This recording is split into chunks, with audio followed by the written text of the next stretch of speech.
théâtre avec sur le plateau de scène un certain nombre d'équipements que je vous ai décrits, et notamment j'ai prononcé le mot de sprinkler de type déluge.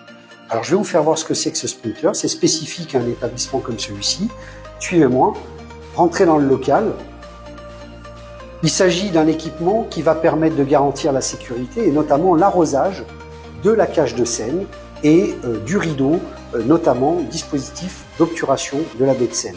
Alors ici, dans ce local, que l'on appelle le local poste de contrôle, vous avez deux postes de contrôle, l'un qui va être pour le déclenchement du déluge de la cage de scène et l'autre pour ce qui est du fameux rideau de fer qui devra être arrosé par ruissellement pour augmenter sa résistance. Alors, plusieurs types de déluge existent, plusieurs types de sprinklers plus spécifiquement. Il en existe 5 postes de contrôle.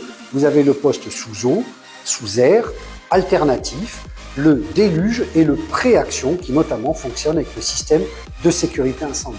Ici, vous avez le modèle type déluge, donc sprinkler, extinction automatique à eau de type déluge. Particularité, c'est que les têtes d'extinction, notamment ces équipements qui sont ici, ont absolument pas d'ampoule qui fera office de bouchon. C'est libre. Par contre, ce local étant autoprotégé, on retrouve donc des têtes de sprinkler pour protéger le local. Donc, ce poste de contrôle est composé d'un clapet avec différents manomètres, différentes vannes qui permettent de réaliser des essais ou des coupures et le fameux gong, l'alarme, la cloche d'alarme qui va répercuter l'alarme également sur un système électronique au niveau du PC de sécurité. Bien évidemment, pour amener de l'eau dans ce dispositif, il faudra en passer par le réseau d'alimentation d'eau de ville et notamment deux sources, la source A et la source B. Ici, vous voyez le moteur de la source A qui va envoyer de la pression. Ce manomètre enregistreur fait partie intégrante du dispositif sprinkler et notamment les agents de sécurité ou le technicien qui est en charge de la maintenance doit remplacer cette petite bande qui va enregistrer les mouvements de la pression pendant la semaine.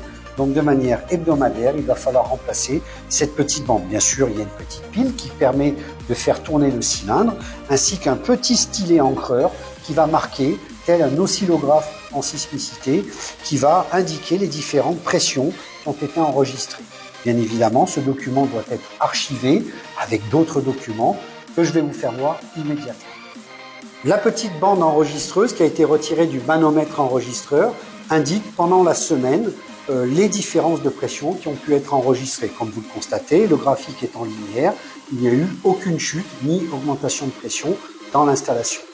Par ailleurs, ce document, qu'on appelle le formulaire SA1, doit être rempli, renseigné toutes les semaines par les personnes en charge de la maintenance. Un certain nombre d'indications doivent apparaître dessus, notamment les pressions relevées sur les différents manomètres, ensuite le temps de fonctionnement du gong d'alarme, si vous avez différentes choses à relever dessus, eh bien, elles seront notifiées dessus et apporter la preuve et la traçabilité de la maintenance périodique hebdomadaire qui est réalisée par les personnes en charge, que ce soit le service de sécurité ou que ce soit un technicien du site.